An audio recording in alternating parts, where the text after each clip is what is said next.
Hey everyone, what's up? It's Greg. Time for episode 5 of GG3. Uh, for this month, I was trying to read a comic every day of, well, for 31 days. I was trying to read 31 comics essentially. But closer to the end, Anika was saying, do you really want to be reading off for like what you read this month, 31 comics? And I was like, you know what? You're right. So I cut it off, I think, at 27, 20 something. So I'm just going to get into it right now, starting with my other?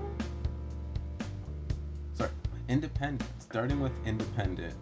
The comics I read was Adventure Man #1, Disasters Inc.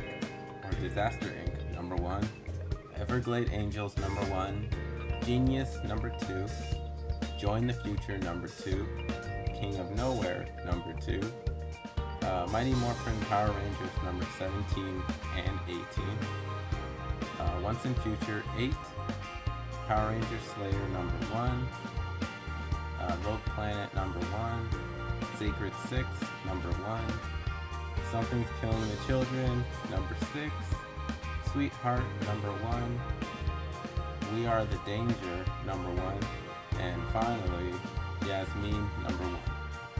For Marvel, I read Amazing Spider-Man Sin Rising Prelude #1, Generations All New Wolverine and Wolverine #1, Hulk #1, Marauders #2, Spider-Woman #2, Strange Academy #2, and X-23 Target X #1. And finally for DC, I read Batman and the Outsiders #1, Batman Beyond #41 and 42, Batman Beyond Universe #1, and Dark Knight's Death Metal #1. You can see there's kind of a theme for DC. So for my top pick for Independent, I would say it would be Ranger Slayer #1. And my reason for this is when you think of Power Rangers, you think of like, I guess back in the 90s, it was all like cheesy and corny. It's like, oh. I don't know, it was really cheesy and corny. But what I like, I guess, about the Power Ranger comics now, it can still be cheesy, but it seems more adult, or not adult, but I guess for an older audience. So for Ranger Slayer, I'll read a quick description. Ranger Slayer, aka Kimberly Hart, the pink Mighty Morphin Power Ranger from the alternate universe once ruled by Lord Dakun, I think how it's said, returns home and nothing is like she expected. In a world that only knows her as a villain, can Kimberly show her universe that she's become a hero? And is that even the right thing to do? For Marvel, my top pick would be Generations All New Wolverine and Wolverine #1. For the reason for this would be, I feel like I guess X-23 would be either my favorite. Would she be considered X-Men? Yeah, she would. My favorite X-Men, or even next to like Spider-Man, my favorite Marvel hero. So I don't know, the story with X-23 or All New Wolverine and Logan Wolverine, it was really cool, and it had I guess a nice emotional ending. So a quick description of it is: the death of Wolverine shook the Marvel Universe, and the ascension of the all-new Wolverine reimagined what a healing factor in some adamantium claws can do. But the amazing combination of Logan and Laura is the duo you've been waiting for.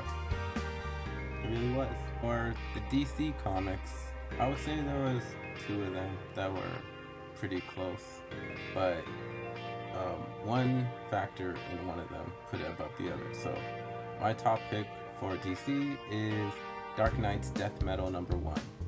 And I would say what sold it for me over my second pick was the the character Batman Who Laughs, or is it the Batman Who Laughs? But yeah, I haven't read anything before besides seeing like pictures of it and hearing some of the background. I've never read a comic with him in it, so he was a very interesting character to me. So he is what sold it for me, for him then to my top pick. But a summary of what this comic is about is when the Earth is enveloped by the dark multiverse, the Justice League is at the mercy of the Batman Who Laughs. Humanity struggles to survive in a hellish landscape twisted beyond recognition, while Batman, Wonder Woman, and Superman have all been separated and fight to survive. Unleash the beast and let the headbanging begin. Which I haven't seen Superman yet, but he's on the cover, so he'll show up. So just as a final recap, my top 3 picks were Power Ranger Slayer number 1, Generations All New Wolverine and Wolverine number 1, it's a one-shot though, and Dark Knight's Death Metal number 1. So as a reminder, if you guys want me to read any comics, you can send me a message at my Instagram, which I'll at the bottom here. Or you can send Anika a message and she can tell me. I just want to say thank you guys all for watching, and I hope you guys continue as I keep reading comics. I know this is good for me to kind of stay on top of comics. Well, at least be more caught up, because if I wasn't doing this, I know I would not have read not even half of what I've read in, I guess, these past 5 months. So it's good for me. I hope it's good for you guys. So I'll catch you in another month. See you later.